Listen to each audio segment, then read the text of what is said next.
জয় জুবিন্দা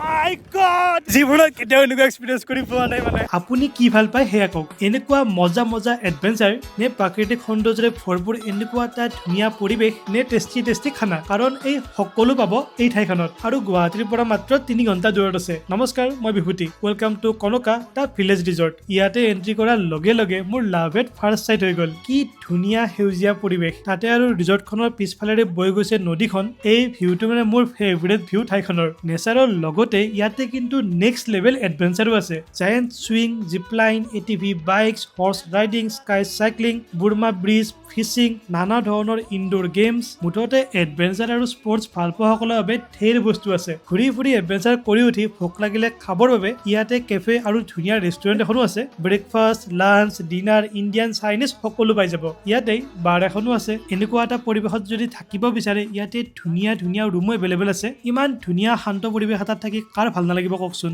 লগতে ইয়াত এটা বম ডাঙৰ বেংকুইট হলো আছে বিয়া বাৰ্থডে যিকোনো ইভেন্টৰ বাবে বুক কৰিব পাৰিব ঠাইখনটো ইমানেই ডাঙৰ আৰু ইমানেই ধুনীয়া যে মইতো ভিডিঅ'ত দেখাই শেষ কৰিব নোৱাৰো এই ৰিজৰ্টখন আছে ঢেকিয়াজুলিত গতিকে এপাক আহিব এক্সপিৰিয়েঞ্চ কৰিব আৰু এনেকুৱা ধুনীয়া ঠাইবোৰৰ ভিডিঅ' পাই থাকিবলৈ মোক ফলো বা ছাবস্ক্ৰাইব কৰি থব